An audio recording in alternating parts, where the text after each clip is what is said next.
Just wait a second. All right, and there it is. What's going on, everybody? It's your good old boy JR coming to you live from Las Vegas, Nevada. It is season 3, episode number 4 of the Silver and Bro Show. My brother will be joining us here in a little bit. We're going to recap the oh so close tragic loss against the Tennessee Titans this past Sunday. What went right? What went wrong? Um, we're also going to talk about the meeting behind closed doors that Mark Davis and Ryan Tannehill had. We're also going to be talking about the matchup coming up against the Denver Broncos this Sunday at Allegiant Stadium, the first division game of the year for the Las Vegas Raiders. We are just waiting on a couple more people. We actually have my brother who always joins us. He will be joining on here in a little bit, so it'll be nice to have him on.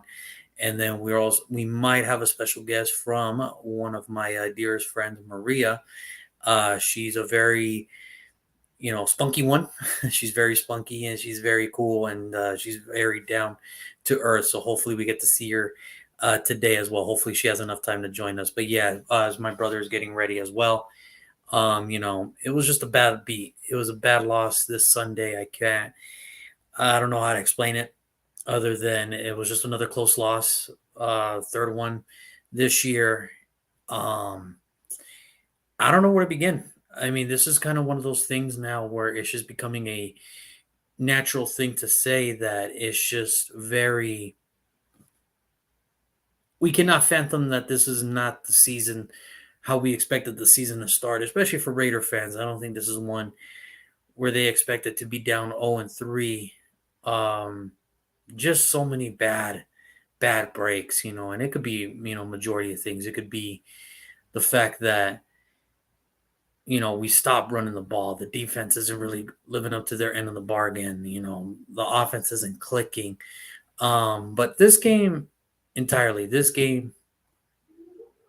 that I saw, and this is just me speaking from watching the game and everything, it was just really for me what it really came down to was pretty much two things. One, um, you know, oh, speaking of which, I think that's her. Hey, Maria, what's going on? Hey, it's me. Can you hear me?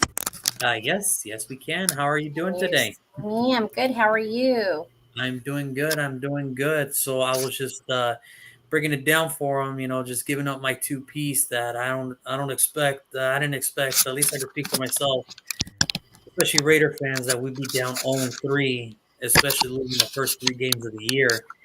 I was just giving my opinion that I think it was just, factors of a lot of things. One, again, for the third straight week, we gave up on the running game again. Um, this is not something where I didn't expect because you would think carrying 5 running backs, there she is, carrying five Mm-hmm. running backs, that we would completely abandon the run. You would think that would be like our focus point, but it just seems we're abandoning the run again. There's Again. also another fact that the defense really, it's a tale of two cities. They look terrible one half, and in the second half they look amazing. And they come late to the party. They're 30 minutes too late to the party. So Well, I think when I talked to you last week, I says I want on the show because I said I'm mad. I'm ready to let out some anger and frustration, and I'm kind of glad I didn't because you make a really good point. It was 2 games. 2 games. We're talking about a young staff, talking about a coach. We very are familiar with the McDaniels. My problem is you have a team that I would like to say are now veterans that have gelled together. There's no excuse for any of that offensive core. The O line's always been a struggle. I think Carr since 2016 and so have the Carr assurance. And we brought in some drafts, we brought in some tackles, brought in some, and we just aren't getting what we expected from those to be successful as that 2016 line, less right, the injury to Carr. So there's a struggle there. I mean, we can go and say and pick and choose and be like, who we're going to blame, whose fault is it, who didn't do what. We're bringing in Leatherwood. We played him opposite side. We bring, what is the other? I can't even think from the Rams. Littleton, who played him opposite side. There's a lot of factor here. I think the offense isn't a little bit disrupted right now. yeah. I mean, there was a lot of, I guess, like confusion. I think confusion is the best word to put it because, you know, the throws that Carr and Waller, the connection that Carr and Waller would have last year and the year prior, that, and we all know which one we're talking about. The one where, people can say what they want. Waller didn't put Mhm. the effort, Carr overthrew it, whatever. That, if you give them another chance, they'll hit it 99 times. Exactly. It was just that one time where it was just like, what happened? Like, that's a routine play for them. Like, that's something that they've been practicing on for years now. Hmm. And and you bring up a good point. It always seems with us, especially people behind you know screens. Everybody wants to put the blame on the defense. Somebody wants to put the blame on the offense. I don't think there's really any blame other than everybody on that team. I mean, really, really think about this. You can say whatever you want about week one. There's going to be people out there. Well, what more does Carr want? The defense pitched out 2 shutouts in the second half in 2 out of the 3 games. Yeah, but they gave up like 3 straight touchdowns prior to that. They were 30 minutes late to the party. Right. Or it could be, well, we're abandoning the run. Okay, I get that. Yeah, I agree with you 100%. But the thing is, the offense still has to put up the points. They still have to figure it out. And again, Exactly. it just seems we're hitting the same wall again where they get into the red zone and they don't know how to finish. Well, Getting the yards is not the problem, what I'm seeing. it's The problem not. I mean, and is I'm glad you getting, bring that up. What we had 300 and something offensive yards in the game, right? Am I not yeah, mistaken? Over 300 offensive yards. This exactly. game went 50-50 on everything except the one thing that hurts us the most is that third down conversion. We went what? 1 in 12, 13? 1-13. We went 1-13 this Game whole game. two, what? 2 for 12, 3 for Hmm. 12. So we're still at that ratio for third down conversions. Hmm. I don't, we know Carr's not calling the plays, and we can pick on Carr all day long. We could blame Carr, but he is the one throwing the ball. It's a pitcher who's pitching the game. They give up that one pitch and they blow the game. Okay, we get it. We get that. But where is that call coming from? Where are those calls coming from? I think I can pick at Carr. I can pick at Carr. I can go ahead. Can you hear me? Oh, no, no, no, I can't. Okay, It's just I'm my sorry. brother just joined right now. Oh, So, okay. Yeah, I mean, we could pick a car. We could say that we could the car factor and things like that. I think the only thing for car that we have is that we fear the inevitable when it comes down to the disrupted play. Okay, don't make that decision. Please don't go there. Please don't. And once he's in the struggle and you're already seeing he's going to go down. So it's is it that the play's not working? Is it that missed assignments? Is it Carr is reading and not trusting the offense? Because let's look at how the ball. I mean, we look at the ball thrown behind, a little too far ahead, over the top. Waller's a big guy. Those hands. I want to give a small percentage of Waller of his. I don't know. These guys have got paychecks, and it's like, okay, they forgot how to play some ball. I mean, it just bothers a little bit. I'm not saying it's Waller's fault, but they're that. I this, mean, to throw that ball into the safety coverage like that, Waller's got to make that catch. I understand. And bro, and my brother did join us, bro. Thank you so much for joining. After just hearing that little tidbit, I mean, do you got anything to add to that? I mean, what is it? Do you think it's really Carr just being handcuffed to Josh McDaniels and saying, "Hey, this is where I want it. This is how I want it to be played," or is it that is there something more? Is there something behind the scenes that we don't know? I don't know, bro. I mean, just listening to the little bit that I caught right there, the main part that I got from it all was they got to make their catches, bro. I mean, Darren Waller, wasn't I talking crap this Sunday about like, oh, that's funny. He just got a new contract. Now he's not willing to lay it all on the line because that catch that he was supposed to make, like right there on I think it was either a touchdown or on the 1 yard line. Everybody knows he heard footsteps, and then it's like, well, he just got a new contract, so risk it for who? For what? Pretty much, right? Right. And there was something, and it was way before the one-handed, the either you want to say that Carr overthrew or Carr didn't put the effort to make the catch. There was one prior to that. I think it was our second offensive drive, our third offensive drive, where we finally got some Mm-hmm. points, and Devontae and Darren Waller were in the same spot.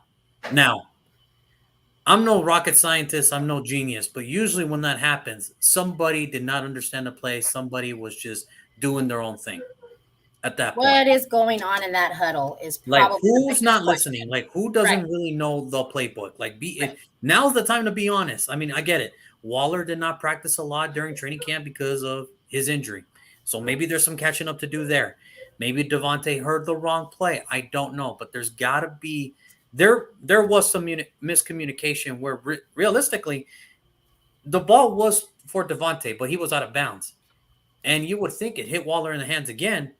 Like, put it this way, there was an opportunity for Waller to have at least 2 to 3 touchdown grabs in this Sunday's game. And that would have made the difference in the world. We pay you this superstar tight end money to be our superstar tight end. And so far, I hate to say it, you didn't let us down, but it was kind of like a letdown, is my thing. Right. Yeah, I agree, bro. I agree 100%. Like I said, going back to it on Sunday, thought it was a little weird. All of a sudden, he's not willing to risk it all after a contract extension. You know what I mean? It's like, then what was the point of paying you all that money? I mean, it's all of a sudden now he's, having trouble catching, being in the right spots. And like you said, that might be a lot has to do with him missing most of training camp. You know what I mean? So I don't know, man. It's kind of hard to put your finger on just one certain thing, what it is, and I think it might just be a collective, team effort. Everybody, some areas do good, like defense. Okay, we were talking about it on Sunday. All of a sudden, second half, defense is showing up. They're doing great. Well, where was that defense in the first half? I mean, they went 3 straight drives and stuck it down our throat, and the first 3 drives, bro. You know what I mean? Yeah, that's 21 points. I mean, they gave up a touchdown. And it's like I was telling Maria earlier with the defense, is like, look, I'm happy that you guys played your asses off in the second half, but you're 30 minutes too late to the party. Right. We need 60 minutes of that. If you give us 60 minutes of that, at least, and here's the thing, not every week is going to be perfect. That's the thing. But the problem is you can't be like, okay, well, we're going to look like crap one half, and the second half is just a totally different situation. Now, I'm glad you did bring up the defense, and I'm really glad you did bring it up because everybody wants to say something about it. Everybody's got some opinion. Everybody's got something where it's like, okay, I get it. To me, at this point, I'm 100% honest with you right now. I am, and you guys have known me for quite a while. I've always said I want the best 11 out there. I'm going to be 100% honest with you. I don't think we're putting the best 11 out there. Straight up. I agree. I don't think we're putting the best 11. I think right now, realistically, as sad as this sounds, I think Chandler Jones at this point should just come in as a situational pass rusher, and I want to see more of Malcolm Koonce. Other than Max Crosby, he's the only guy that's getting pressure off the edge. That's it. It ain't Diablo. It ain't Jayon Brown. It ain't none of these guys. Really quick one. I'm sorry to just interrupt, but I have somebody I want to do really quick. Yes, they have really something to say. I'm going to go ahead and allow them because they live in my home, but they have to go get some homework done. But come on in real quick. He just has one thing. Oh, say, go Broncos. Look at this. I'm going to kick him out now. I'll pack his stuff up. That's it. All right. Good luck, buddy. Yeah. So sorry to trip that, but yeah, I mean, the defense, I mean, I hate to say this. You know me. You've known me long enough. I love this team. I'm a fan as well when I need to be. Something just once that halftime hit and I says, man, let's go back to the Cardinal game. I go, I know you guys aren't happy with this team at that point, at that lead. Well, they have 0 points. I go, and you know what's going to happen. You know what did not happen was that Kyler Murray didn't run and get free one time. We're readable at this point. If the obvious is out there, because again, our captain, number 4, and what did Kyler? I says once he gets comfortable and breaks one time, he's going to have a field day with this defense, and he is not going to stop. And that's the thing that me and my brother, we did talk about last week prior to the Arizona game. We said, listen, in order to beat this Arizona team, you got to just shut down Kyler Murray because if he gets too comfortable and he starts playing his game, he's the baddest dude on the planet, and he's shown time and time again. You give him freedom, you give him chances, he's going to pick you apart. I mean, listen, he almost ran away with the win against the Rams. Like, they almost beat the Rams last week. It's just the Rams made a good play defensively to where, hey, we got to stop this. And we didn't. That was the difference. That was the difference between our game and the Rams game. The Rams actually put Kyler Murray in his place when they needed to. We couldn't. That's the problem. And, like I said, I think for me at this point, I've always said you got to put the best 11 out there on defense. I'm sorry to say this. I don't care if we pay that man $170 million. That man has to take a seat. And I'm ready for fresh young blood. Because if we're going to just give up defense like that, then I want the youngsters to put in the work and see who really wants it and what do we have to look forward to. Like, who do we need to replace? What youngster wants it and what youngster doesn't? And And right for now, I'm me, I thought sorry. that was the direction. If it were Right. up to me, I would put Coons over Chandler Jones right now.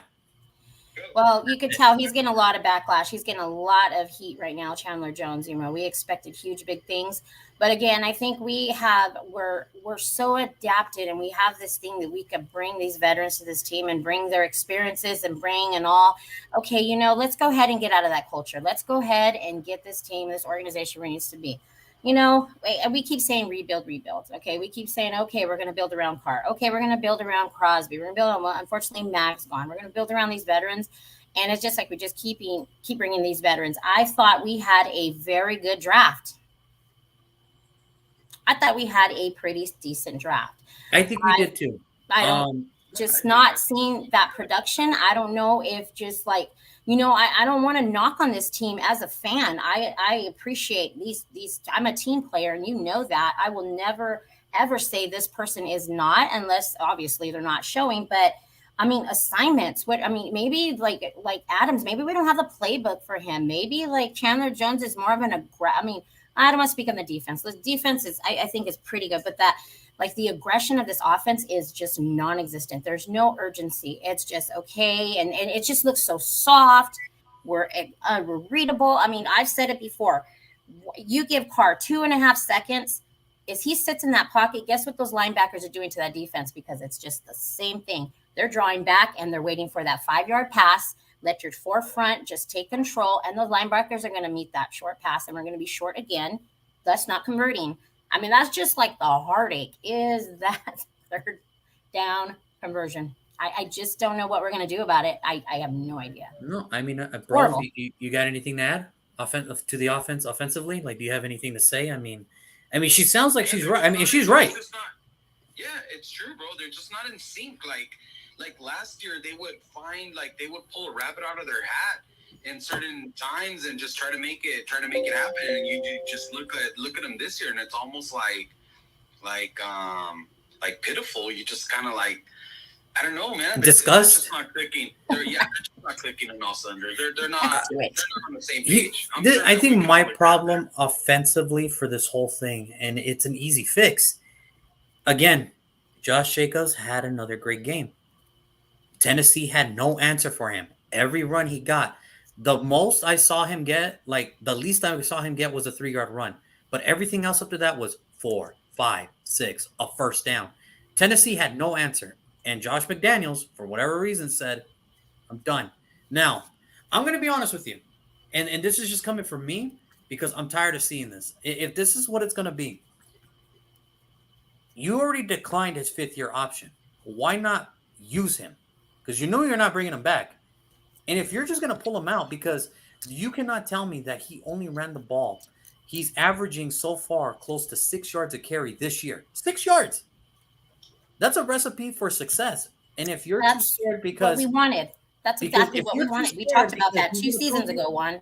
6. Exactly. We need 6 on an average. We need 6 from a running back to put a running game. Because he's going to succeed in your offense, because now you're going to be looking like the idiot that declined his 5th-year option, and now he's going to be looking for a job. Then you know what?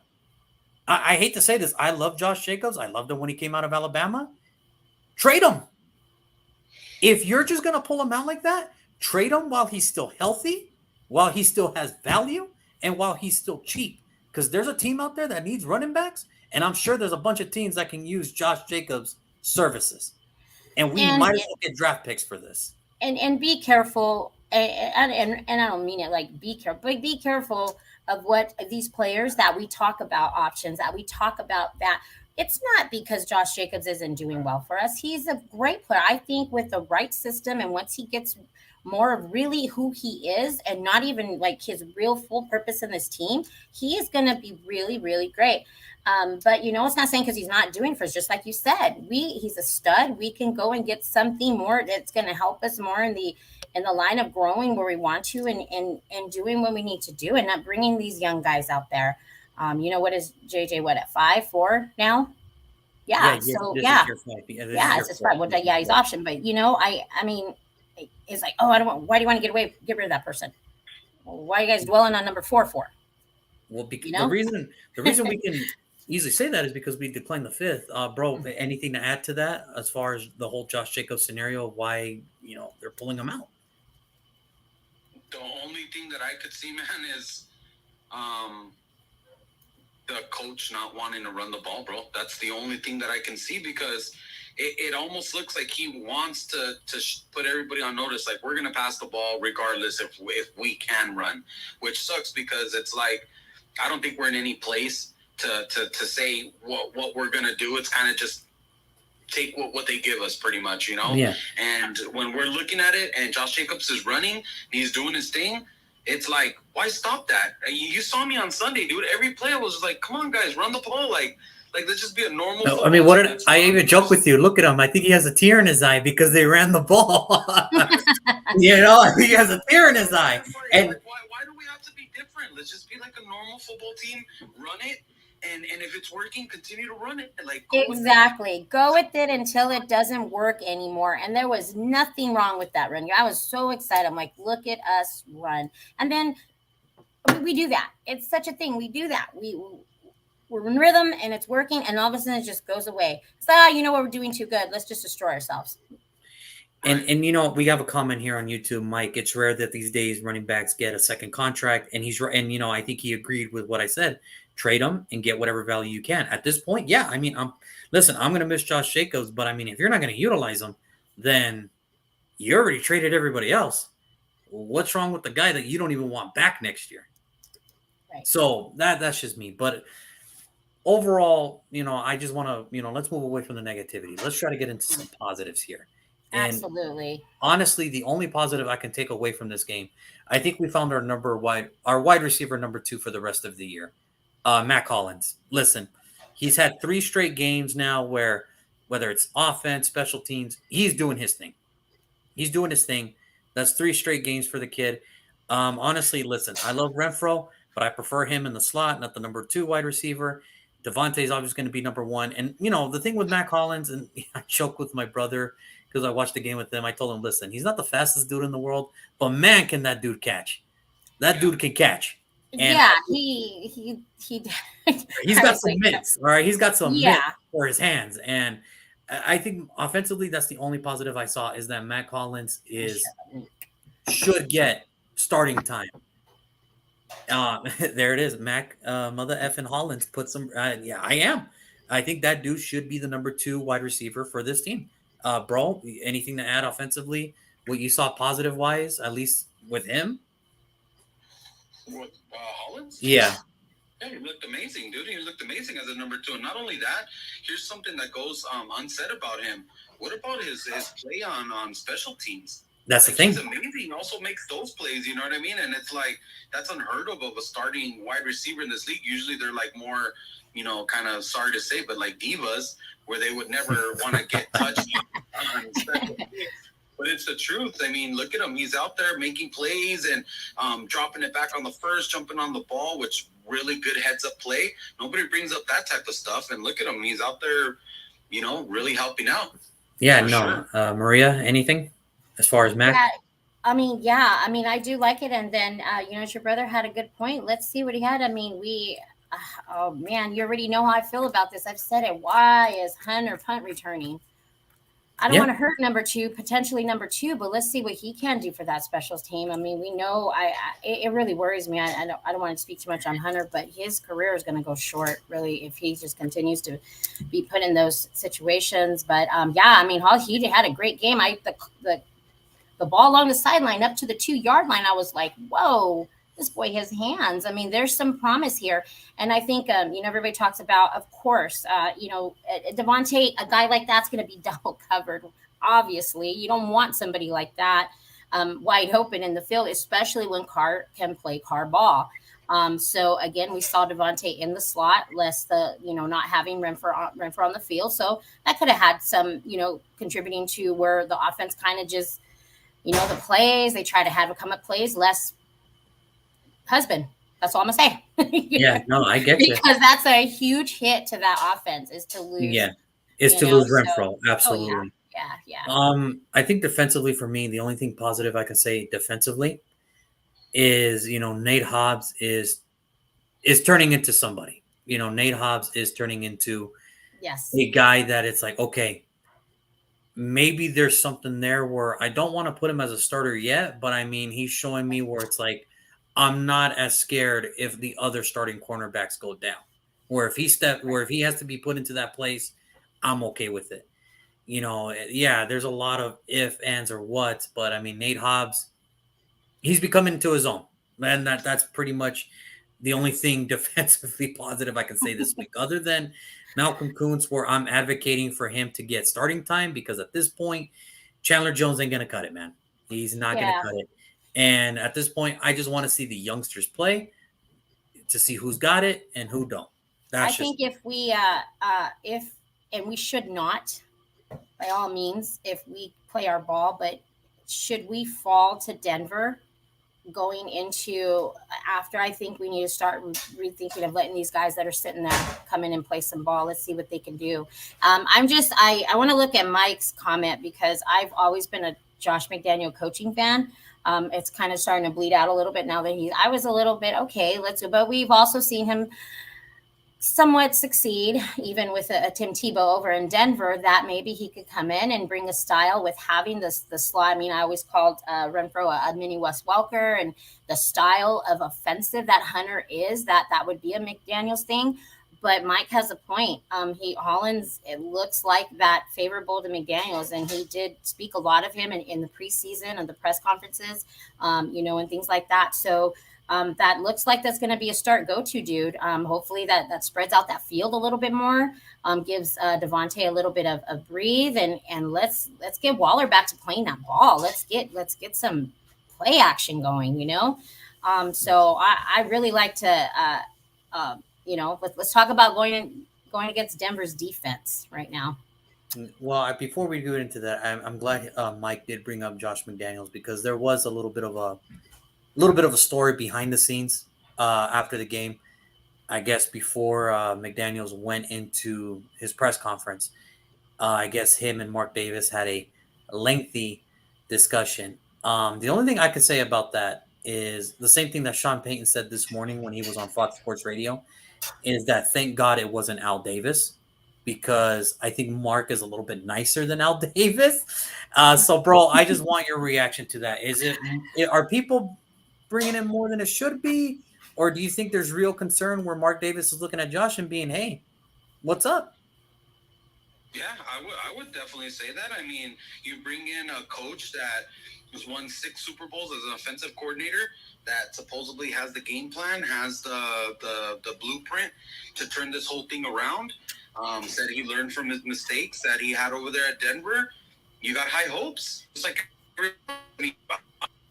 before this whole thing that happened had us maybe winning the division, and all of a sudden you start out the gate 0-3.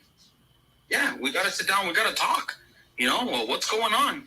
No, I get it. It's just one of those things where myself, I mean, I think there is something there. I think there is something where, hey, and me and my brother, we talked about it on our season finale from last year, and we talked about it during the draft where everything happened, and we said, hey, there's no excuses for Josh McDaniels. I mean, Rich Bisaccia took that team. Yes, the team last year, he took that team to the playoffs. And say what you want. And this is where, again, I like to, I've always seen it 2 ways when it comes to coaching and how the play and how styles and everything goes. One of 2 things is happening with Josh McDaniels and that staff right now.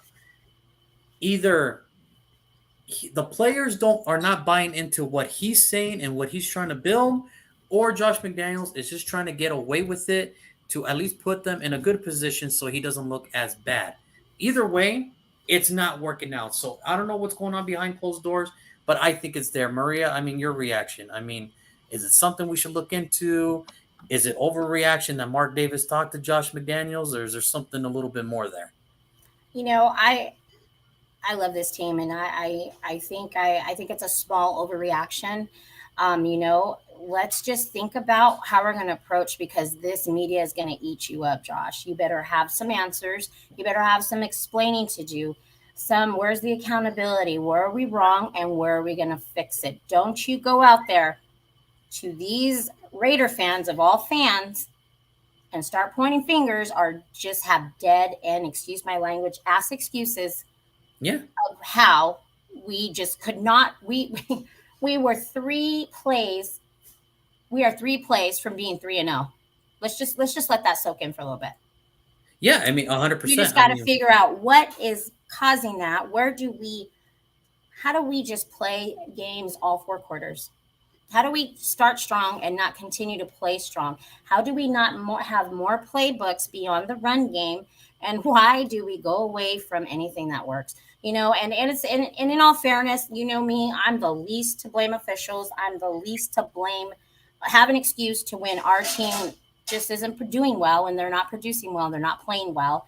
But there was very, I mean, it's really, you see us getting a rhythm, and I don't know what it is. It's going to be really tough to be in Vegas to get the, you know, to get those refs to be in our favor. There was I some will calls say that I, this. yeah, As there far was as some calls that just were not. And it kills the momentum. It really kills the momentum. It And really I think I does. know what drive you're talking about. It's the one where Herman or Harmon, however you say his name, he intercepted the ball, took it to the 31. You would think, okay, this is the spark we needed. All our Right, offense has to do is just drive it in there. And then for whatever right. reason, we started at the 31 and we punt it right back because of penalties. And I'm like, dude, what happened? Now, call it what you want. Was that holding on Jermaine Elefanor? Depends on who you ask. It's a little ticky tacky for me, but hey, if it's a hold on him, it's a hold. Right. My thing And is, that. No, go ahead. my I'm sorry. here was my thing about it. It's okay. You got the spark. We got the spark that we needed. What happened? Like what we did exactly what you wanted us to do. Give you the ball back to so you could show us your genius, and that's the result. We punted it. Understand? We started at the 31. We didn't even walk away with three that we're really good at. We punted the ball back to them. That's the killer part for me. So for me, I agree. There has to be no more of you're good one half and then you look terrible the other half. There can't be no from here on out. There can be no more of that, or else we're really looking at a shot here of either getting picks number 1, 2, and 3, where a Yep. lot of people, like my brother said, where they were favored to win the division. Bro, before we move on to Denver, do you have anything to add to put to the Tennessee Titans game to rest? Nothing, man. The way I look at it is just, they just need a better execution, dude. They need to maybe look in last year's playbook, and whatever they were doing last year was obviously working, dude. They were able to pull it out when they really needed to. And this year, I kind of feel like maybe they're thinking like, hey, it's just like last year, guys. We'll figure out a way at the end, and they're not. So whatever they need to do, dude, they need to get back on it, because 0-3 is not what everybody was expecting. And especially this week, we all know this. We've all been Raider fans for a long time. It's Bronco week. It's the first divisional matchup. It is Bronco week in Vegas. I think for me at this point, and Mike again, thank you for tuning in. He did leave a comment. Discipline has to increase. The Raiders didn't have that many penalties, and they didn't. They only had 4. Right. The problem was when they did the penalties, it costed them. That's the killer part. You can't play great 9 plays and on the 10th play you give up the most important penalty. You can't do that. There has to be discipline throughout the whole out. As I was saying, go ahead, bro. I wanted to jump in. You know how every week, last week it was King Henry. We had to stop. The week before that, it was what's his name, Kyler Murray. And this week it's kind of tough. It's kind of difficult for me to put my finger on one guy. They had to stop because Denver is like kind of up and down, and they got not the best players, but they got, decent players all around the board. Yeah, of course. I've been thinking about it. Is there anybody that you can bring up that you think that it's like if they could stop him, then we have a really good chance of winning? Honestly, no. Actually, it's on the opposite side. That Denver defense, these first 3 weeks, they have been suffocating offenses. They know how to put the pressure. They know how to turn the ball over. And that's due to the fact that they've been drafting very, very well. The Yep. free agents have been signing has been very, very well. It's paid out for them. You got a young stud corner in Patrick Surtain. You got, Bradley Chubb, Randy Gregory now, who is becoming a very good 1-2 punch combo for the edges. You got DJ Jones up in the middle. And the Denver Broncos defense is a really good defense. It's top 5 in the NFL to me because of how they suffocate the offensive line, how they get after the quarterback, how they stop the run. Realistically, what it's going to come down to is we have to dominate that Broncos defense. I don't know how, but they have to stop that Broncos defense because if they just let them suffocate, I know the defense. Here's the thing. The Broncos offense has not looked what we all thought it was supposed to be. Javonte Williams was supposed to go out. Jerry Jeudy was finally supposed to have his breakout year. Russell Wilson was supposed to be the answer. And not to say that it's all on Russell Wilson, but let's face it, he hasn't really played his best these first 3 games. It's just the defense has really given them the chance to win them the game. So my thing is, if the Raiders can just attack the Broncos defense and we can control the clock by by running the football, which I've seen them do time and time again when beating these Broncos. We always control the clock and we always run the ball. If we Josh McDaniels, if you watch I'm watching the frustration in if your you're watching the this same video, thing we've been Josh, talking about run forever. the ball. Okay, go back to film last year. Go back to film 2 seasons ago when we beat the Broncos, when we swept them again. Run the football. That's how you tire it out this type of defense. You got to run the football. You got to attack them. You can't give them any chances to do what they have to do. You have to play them out of their element. Run the football. This is my game plan. Josh McDaniels, please, I will send this to the Raiders headquarters. Run the freaking football, man. This will be that halftime pep talk, our live. But for me, I don't think that there's any kind of really opposing threat on the Denver offense. Don't get Sutton open on that sideline though. They better cover carefully. And we've seen Sutton cast some footwork, and he definitely proved that he can get free from a very strong San Francisco 49ers. Not saying the Niners have pretty solid defense, but Denver's never had problems. They can be not in the playoffs. But again, they draft well and they focus high on the defense.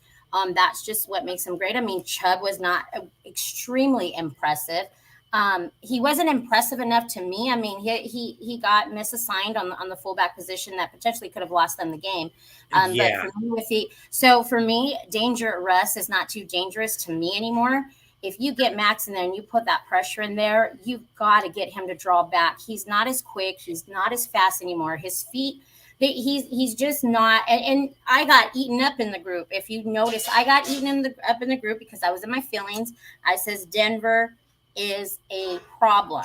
So when I said Denver was a problem, it wasn't a problem all around. It was the defense that I was focused on.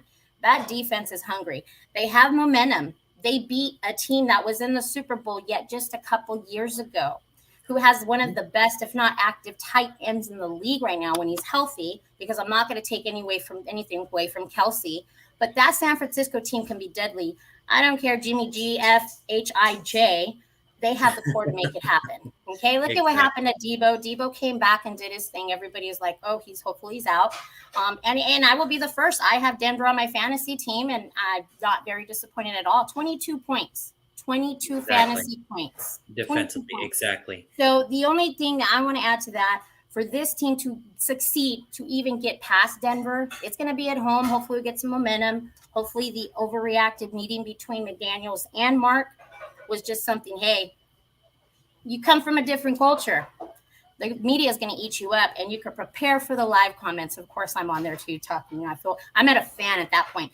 But let's talk about, gosh, Carr, let's get out of that. Don't feed that Mamba mentality. Be Mamba, okay? Don't. If you got to wear it on your sleeve.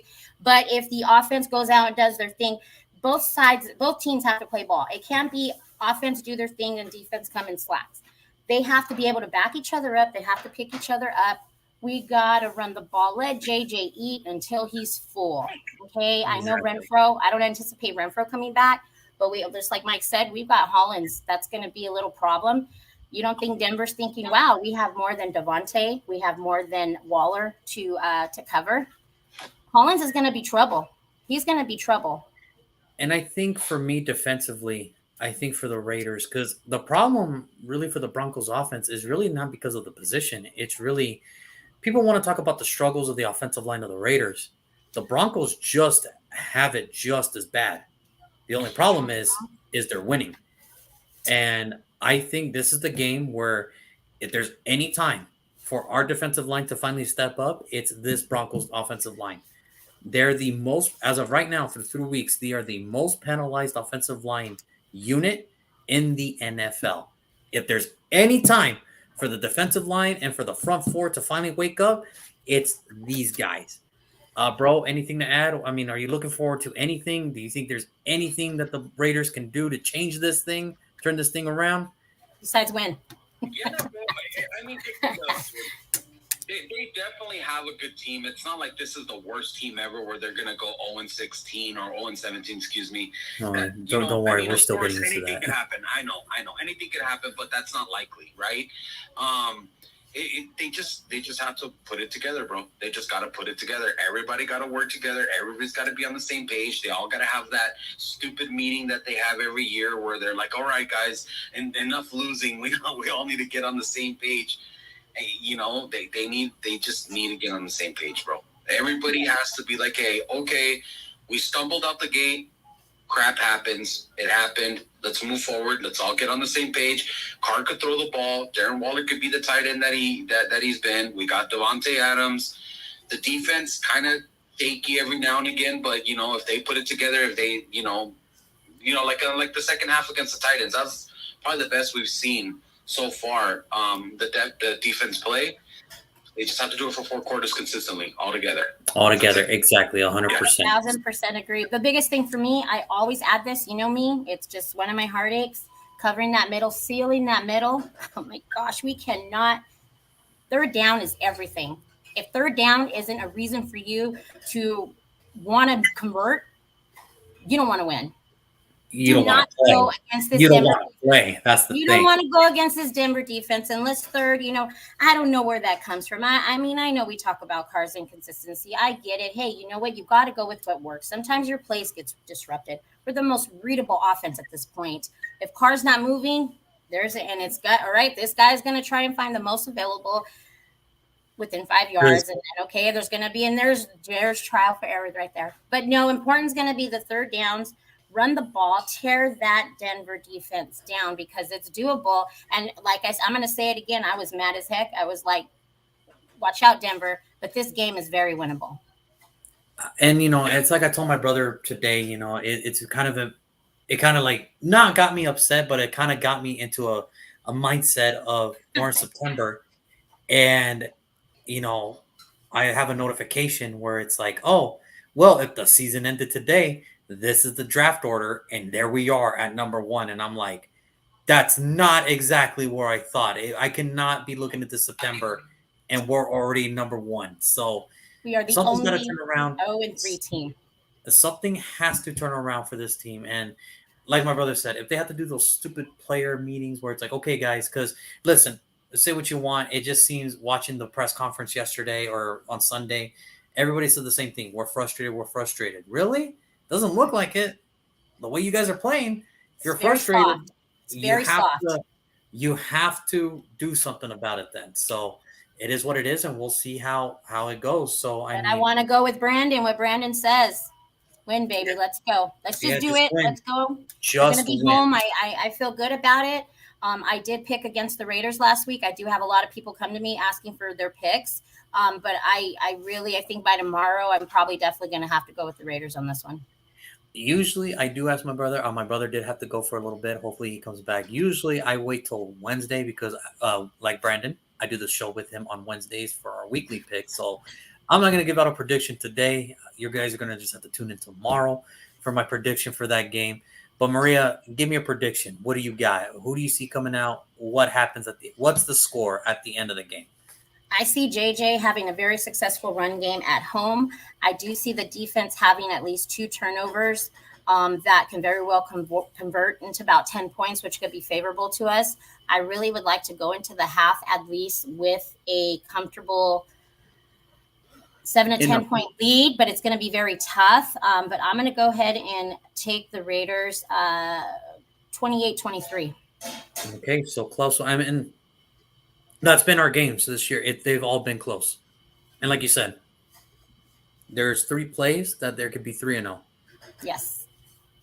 So I'm not going to totally throw in the panic button yet, but starting 0-4, if the Raiders end up 0-4, I think the panic button will be out. And should they go 0-5 against Kansas City heading into the bye week 0-5, then I think it's time to kind of hit that panic button. And I think my only message to the whole team at that point, realistically, to that whole point would be, hey, you know, this is kind of you. You like, this is on you now.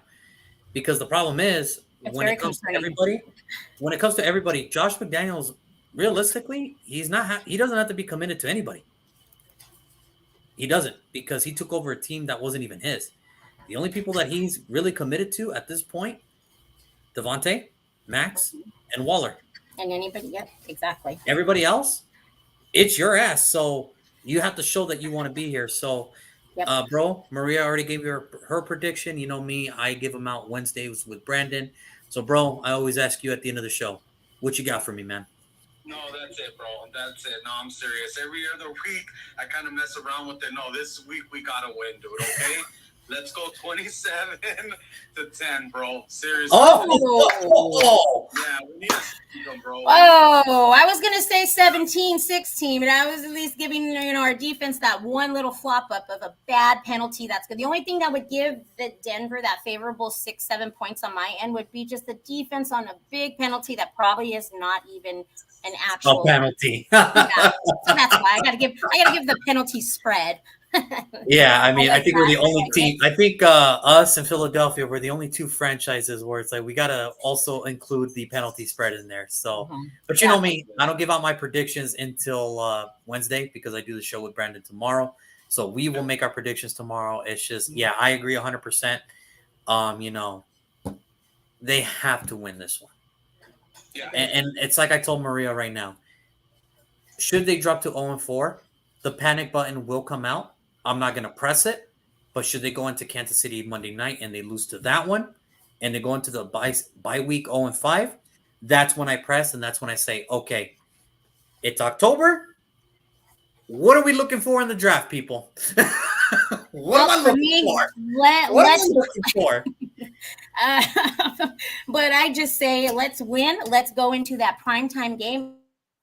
Yep, exactly. So showtime game is going to be the key to the rest of this season. That's definitely going to be it. We'll see. Yes, Vegas does have the Raiders as early favorites against Denver. Thursday, I kind of look at it more and see where I want to put black. I want to put on red, 3 red or 4 black. You know that. I'll wait till Thursday. Okay. And before we do go, for the people that don't know, this is Maria. We've known each other now, about a few seasons now? About 4 or 5 years, yeah. Exactly. So it's like I already, there's times where I get text messages and I'm like, Maria, I'm watching the game, but I still answer because out of respect for you. But I did want to give you this opportunity. I know that you guys just started a new booster up in Fresno, correct? Yeah, so tell me a little bit about that. Yeah, let me tell you about that real quick. Exciting. So the Raider Nation Recce Crew has been in Vegas for some time. It was founded in Vegas. I actually became part of the crew that was down in the Porterville, more southern central valley-ish area with a really good friend of mine. Going down there and commuting. I mean, a small crowd. You got the surrounding areas. So I had an opportunity, still acting president, bringing the crew, and you've seen the watch parties we've done. We do. Everybody watching in the Fresno area, find me on social. We do a lot of big things. We do charitable events. We have a Feed the Homeless coming up. We do a backpack drive. We're going to do some things for the Marjorie Mason. And I'm really excited. And I'm not afraid to put this out there because it cannot be duplicated or replicated. But we are going to do our first kid watch party here in the Central Valley. It's going to be a kid themed. We're going to have raffles for the kids. It's going to be really exciting. So I got a really good group behind me. I have obviously supporters from the other groups as well. Juan, you've always been favorable. You and Carlita Taller says hi. I hope to see you guys soon in Vegas. But yeah, I'm really excited what we're doing. We're getting a lot of love from Vegas. We're getting attention here in Fresno too. So I'm really working hard on that, making it happen. A great core group. I mean, you see the videos and pictures, but it's more than just crazy Raider fans getting drunk and taking tequila shots off of losses. You know, we're doing a lot to get back to the community as well. Yeah, I shouldn't have said that post because you don't know how many people sent me a Cash App to buy No. I should have never said somebody give me a shot because it was very but trust me. Trust me, I have a bottle of Jack Daniels too, and right. I did not think I was gonna have to buy another one so early in the season either. So I'm right there with you. Yes, but thank you for giving me an opportunity to talk about that. Yeah, I mean, we're doing some things. And if we're just people wanted to know, how to find you, everything, if they wanted to help out, how can they find you? I can go ahead and put my link on the comments of the page. If you guys are in Vegas and you guys want, the J Lot is the most happening tailgate out there. It's a lot of things. They do a lot. They have a DJ out there, Taco. We have the super fans. I do a lot of work with Reaper Raider, Demon, Darkside Demon. If you guys seen the pictures, they're in the area. They continue to support me highly. They have really put me on the map. So it's really exciting. I'm getting a lot of people in networking, reaching out. We have chapters in TJ. We have in Mexico. We have in Hawaii. We do now have our first Germany chapter that just came official for this. So we're pretty excited. They're in Vegas. Yeah, they've got titled in Vegas just last game of the home opener. So I'm really excited and stuff. So a lot of support from those guys out there. Just going to keep pushing and keep doing. And you know, I like being in this fan base, keeps me going. It could be great days and it could be the worst days. Yeah, thanks, Dad. Thank you. I'd like to thank you for that commitment to everything. So yeah, other than that, thank you so much. I will put it in the comments and they can find it. Of course. Yes, making moves, Mike. Absolutely. Exactly what we're doing. Absolutely. Well, I want to thank you for coming in at short notice. I know it's always fun to have you on. Hopefully we get to see you again here real soon. After Casey. Please be safe this Sunday. Enjoy the game and everything. For my brother here who had to log out and everything, he thanks you as well. Like I said, I want to thank everybody tuning in. I want to thank everybody that did comment. That's going to watch the video later. Obviously, you're more than welcome to share on your Raider page as well. Whatever it is you got to do. But like I said, hopefully this week the tides turn because we need it. So for my brother, for my good friend Maria, I want you all to have a wonderful night.